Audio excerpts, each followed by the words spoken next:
and gentle people, welcome back to the filter tonight. It is, of course, TJV here again, and oh my great googly, Apple has done it. After how many years? Forever?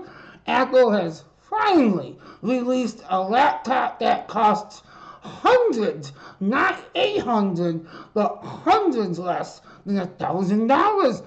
Actually, the exact price is $599, and with the student discount, it goes down to about $500.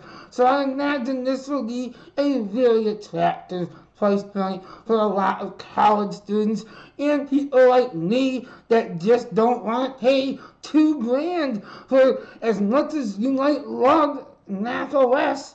Why would you want to spend thousands on a MacBook in this environment, especially right now? So the good news is with this MacBook Neo, Apple is offering a different proposition. They're saying it's okay to be cheap. It's okay to be like TJ if you want to be. Okay, but all kidding aside, let's jump right into this, folks. So let's start with the downsides of the MacBook Neo. It runs the A18 Pro chip, which is in the iPhone 16 Pro models, which is great. Plenty of powerful on its own, in its own stats, but it's not a desktop class chip. That's the first downside. Second downside is the baseline $600 or $500 model with student discount pricing does not come with Touch ID. Come on, Apple. It didn't cost you guys that much to throw in the Touch ID chip. Why did you make a model without one? You should have fingerprint capability just for biometric security purposes on all the MacBook Neos. There is no need for that. That's classic Apple reminding the budget users that this is a budget model product. And I don't agree with that. So, with that all being said, the MacBook Neo comes in a few nice colors: blush, indigo, citrus, and silver. So they're really nice. They look really vibrant. That citrus color is so loud, but it's nice.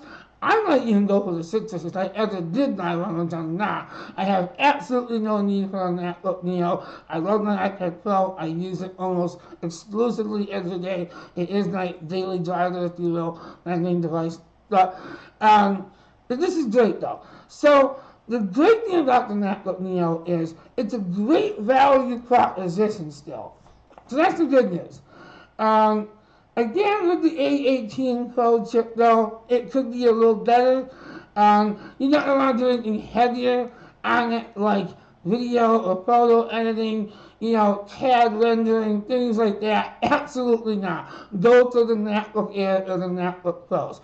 But if you're just doing day-to-day stuff, YouTube, email, web browsing, maybe some very light casual games, they'll be fine on this MacBook Neo.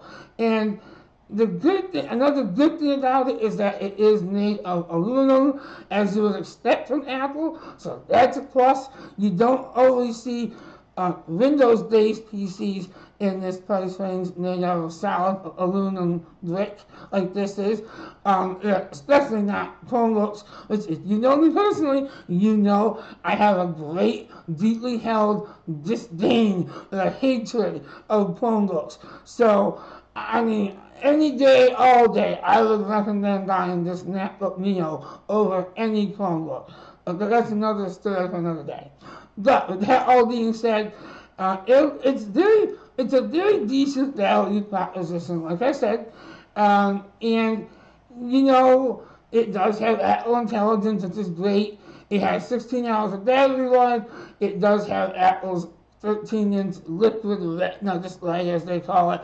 Don't expect super accurate colors or like the best screen you ever saw. That's just simply not going to happen at this price level. But it's good enough for most people, right? So, of course, you get your side-firing speakers, so the sound should be pretty decent. It does support spatial audio. You get dual mics, so hopefully good sounding recording audio if you're doing podcasts and things like that. like I mentioned, Apple Intelligence, which is just okay. But of course, you get the full security of, oops, of Mac OS, and obviously it's secure. You're going to really appreciate that. All the usual Mac apps are included, so that's all good. You're really getting a solid package with some really strong caveats, meaning some drawbacks. But if you can live without those things, it's a decent value proposition. But here's the one thing. Look at this image right here, folks. This is the one thing that gets me. Why, Apple? No backlit keyboard. There is no backlit keyboard on this thing. Did you guys really have to cheap out that much? Come on, Apple. Come on. Come on. That's all I'm going to say. So those are some good and bad things. Ultimately, though, it is your decision. It's a personal decision whether this is the right computer for you. I would say for probably 75% of people that I know would ask me about this, I will say it is the right computer because it's everything that you need and nothing you don't. However, for those of you that really ask me and they are video professionals, any creative professionals, no, not the right system for you. With that being said, thank you so much for tuning in, guys. I am TJ once again. If you like my content, please give this video a thumbs up and subscribe to me on YouTube and TikTok and all that other good stuff. I appreciate you guys so much. Until next time, guys, stay healthy and well, and God bless, and peace out for now.